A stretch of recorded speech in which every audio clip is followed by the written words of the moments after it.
नमस्कार। ई पाठशाला में आप सभी का स्वागत है।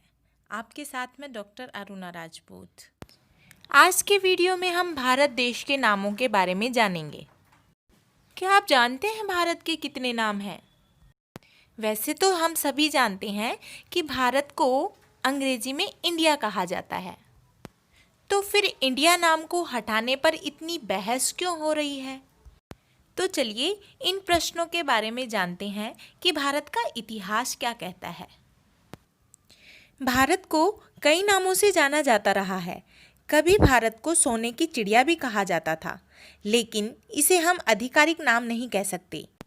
वैसे इतिहास के प्रारंभ से वर्तमान तक भारत के प्रमुख 5 नामों का बारंबार जिक्र होता रहा है, जो हैं जम्बूद्वीप, आर्यावर्त, भारतवर्ष, इंडिया या इंडस और हिंदुस्तान। तो चलिए इन नामों के इतिहास को जानते हैं।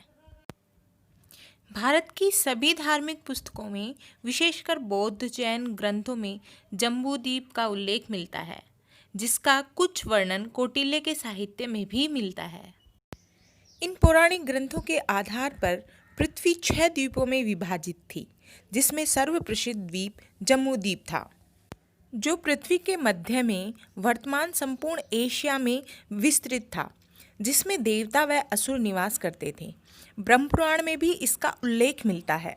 जम्बूद्वीप के किसी क्षेत्र विशेष को उस समय वर्ष कहा जाता था, अतः जम्बूद्वीप के दक्षिणी हिस्से को भारतवर्ष के नाम से जाना गया। भारत नाम का प्रयोग उत्तर पश्चिम में रहने वाले समूह के लिए किया गया। लगभग 3500 वर्ष पहले संस्कृत के आरंभिक कृति ऋग्वेद में इसका वर्णन मिलता है।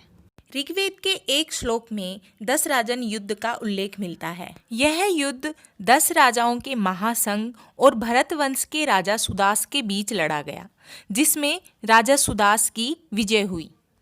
भरत वंश के राजा सुदास की लोकप्रियता के कारण ही इस क्षेत्र को भारतवर्ष नाम दिया गया।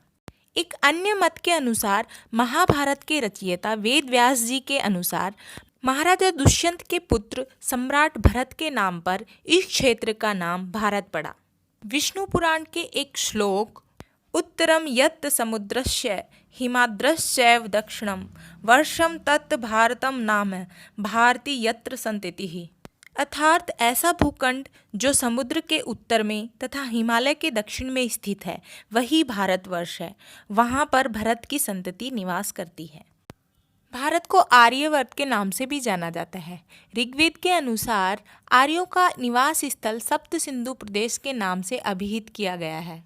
सप्त सिंधु प्रदेश की 7 नदियों के किनारे आर्यों के आकर बस जाने के कारण इस क्षेत्र को आर्यवर्त का नाम दिया गया।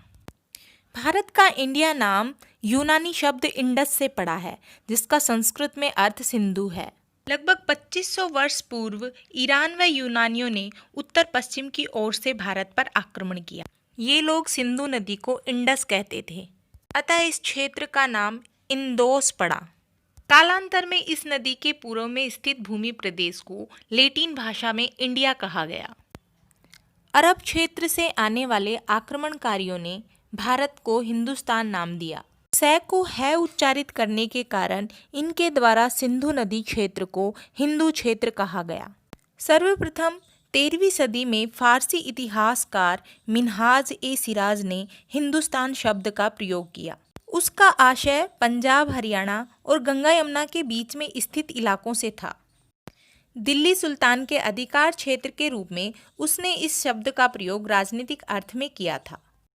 सल्तनत के प्रसार के साथ साथ हिंदुस्तान शब्द के अंतर्गत आने वाले क्षेत्र भी बढ़ते गए, लेकिन दक्षिणी भारत का हिंदुस्तान में समावेश कभी नहीं हुआ। 14वीं सदी के कवि अमीर खुसरो द्वारा हिंद शब्द एवं 16वीं सदी में बाबर ने हिंदुस्तान शब्द का प्रयोग इस संपूर्ण उपमहाद्वीप के लिए किया। मुगलों के पतन के बाद अंग्रेजों ने भारत पर अधिकार किया। अंग्रेजों को यूनानी इंदोश शब्द को बोलने में कठिनाई आती थी, अतः उन्होंने बोलने में आसानी के लिए इंडिया शब्द प्रयोग किया। तभी से आज तक इंडिया शब्द को आधिकारिक रूप में प्रयोग किया जाता है। आज़ादी के पश्चात भारत की संविधान निर्मात्री सभा ने भी संविधान में भारत और इंडिया दोनों नामों का उल्लेख किया है। इस प्रकार वर्तमान में भारत के दो आधिकारिक नाम हैं, इंडिया और भारत। हाल ही में भारतीय संविधान से इंडिया शब्द को हटाने पर बहस हो रही है। दिल्ली की एक याचिकाकर्ता ने संविधान के अनुच्छेद 1 में संशोधन करके अंग्रेजी शब्द इंडिया हटाकर देश का नाम भारत या हिंदुस्तान रखने की मांग की है। याचिकाकर्ता का कहना है कि इंडिया शब्द हमें औपनिवेशिक काल की याद दिलाता है और हमें गुलामी का बोध कराता है, अतः इसे हमारे संविधान से हटा देना चाहिए। अब देखना ये है कि भारत का सर्वोच्च न्यायालय इस पर क्या निर्णय देता है। आज का वीडियो यहीं समाप्त करते हैं और मिलते हैं नए वीडियो में नए विषय के साथ। वीडियो पसंद आने पर सब्सक्राइब, लाइक, शेयर करना ना भूलें। धन्यवाद।